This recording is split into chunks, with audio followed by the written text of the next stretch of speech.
Hey everybody, welcome to the Ridgway world. I'm Jeff and you're not. Today I don't want to start with the yellow killer bee that's sitting in the room in front of us right now. I'd like to start about something else. This gift from Jesse was a belated Father's Day gift. And I wanted to start off about being a father. You know, there's a lot of responsibility with being a father. There's no real playbook when you're a father. You basically just do what you feel is right. You hope that, you know, maybe your parental guidance from your father or maybe your grandfather or an uncle or something like that guides you into being a father. Nobody really knows about it when they get someone pregnant, but the responsibility aspect of it is just something that you learn as you go. And I don't want it to seem like, you know, that I'm talking about anything in particular about how people raise their children or anything, but I've always tried to do the best I can with what we had. You know, some days there was no money, some days there was a little money or to buy formula and diapers and things like that, but I mean, we never knew exactly what to do. We always just went with one guideline, and that was do the best we can with what we got. And, you know, talk about it, things like that. And Jess in the video said, you know, I was a good father. And I think, you know, and to give me a car as being a good father, I just thought I was being responsible and taking care of my family. So I just want to say that, you know, with being a parent, you don't expect anything. You just try to do the best you can, give your kids what you can, and try to build them up for the future, because they're your life, they're the future and things like that. And then to get to the point where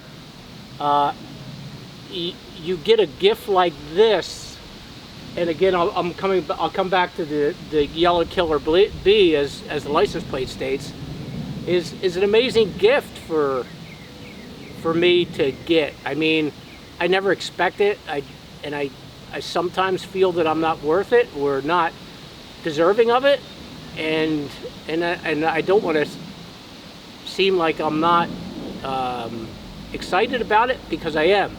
As I think I said in the video, my heart wouldn't stop beating.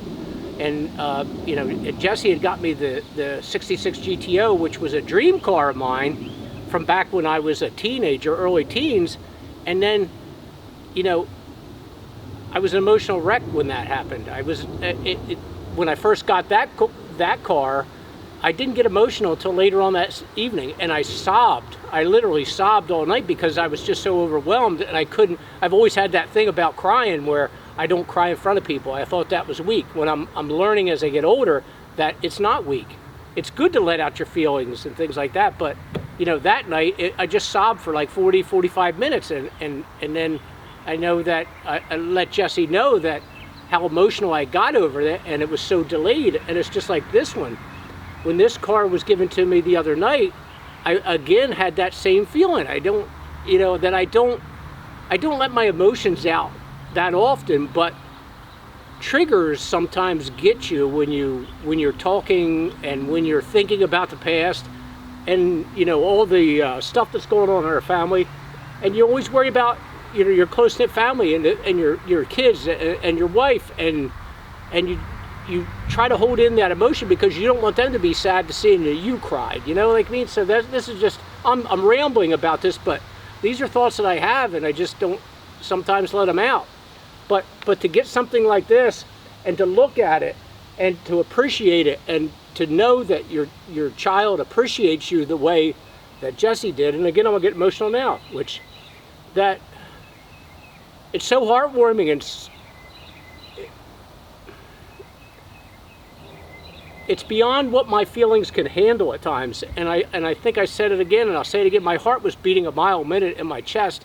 And then when I started thinking, you know, about our family and the devastating blows that our family has had over the course of the last 3 years, you know, you lose people that are so close to your family, and sometimes you don't appreciate what you have until it's gone. And I think I brought something in Jesse's video about Uncle Chris when I had gotten the GTO, Uncle Chris had said why he had COVID before he went in the hospital. And he always called me Jeffro. And he said, Jeffro, I just want to come see that GTO. And I said, well, come on over, you know, when you're better. And he never got better. And that's what I mean. Life is fleeting. And you got to take advantage of every moment you have. Appreciate the people around you. Appreciate your family. Appreciate the people that care about you.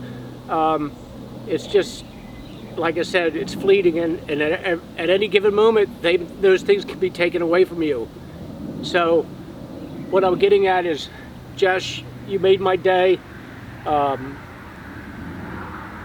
Do I deserve it? Nah, I don't deserve it. Did I try to do a good job for you guys, you and your brother? Yes. But it's very overwhelming to me to have, I guess the telling me I did it, you know, I was a good father, because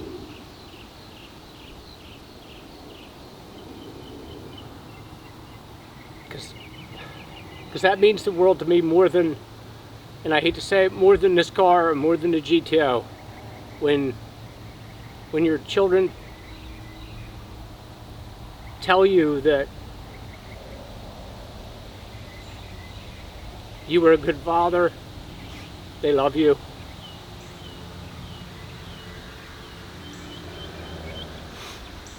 is worth more than any physical or any tangible thing in the world. And that's what I want to get out to people.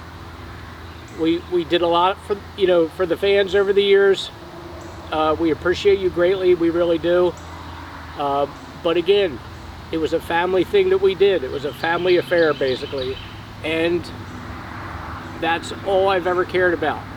I've never cared about anything but my family. And to be appreciated like this is just overwhelming to me. And again, I want to just say thank you. Before I cry my eyes out, I just wanted to say this is a 1969 Firebird, custom Firebird, people. Now I'm going to have a headache the rest of the night, but I just want to explain this. This car was my probably second favorite vehicle in my childhood. My Uncle Larry, God rest his soul, he is one of the 10 that passed away, had a 69 Firebird. It was forest green, black vinyl top.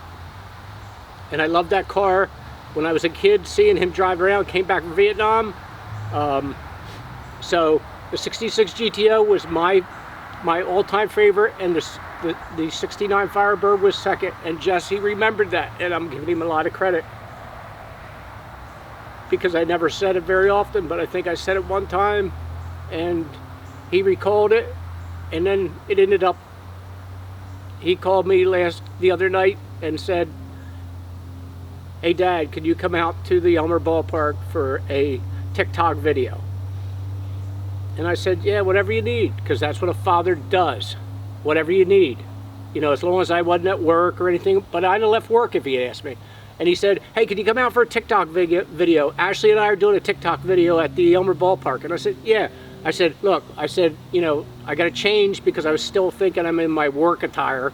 And I said, I can be there 15 minutes. Oh, okay, 15 minutes. He says, all right, come to the back of the ballpark. So, you know, whatever. I've been directed before to come for videos and things like that. So I did. I came to the back of the ballpark.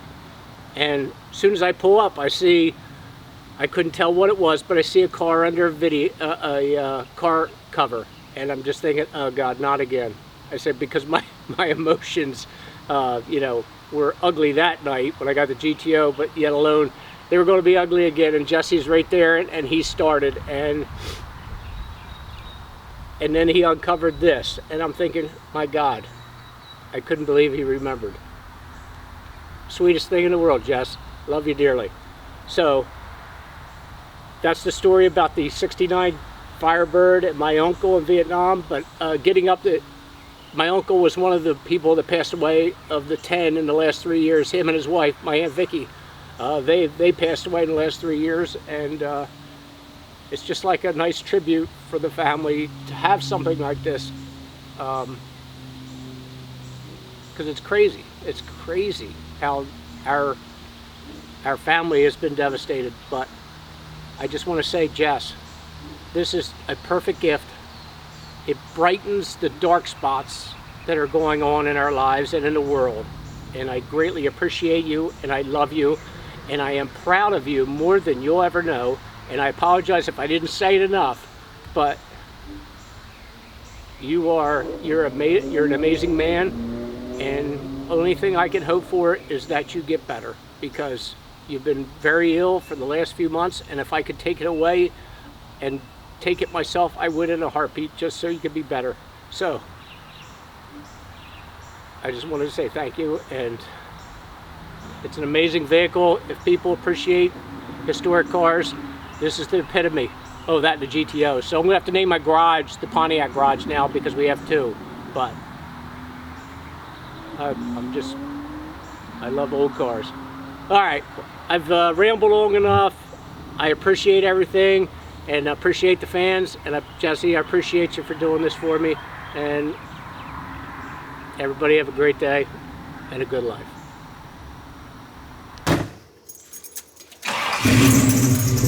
Oh, that's like thunder, isn't it? You hear that? What would old Jack Burton say in this case? That's a 6.5 on the Richter scale. But I don't know what the motor size is. It says 400, but I don't know what it is. I don't know what the liters would be on.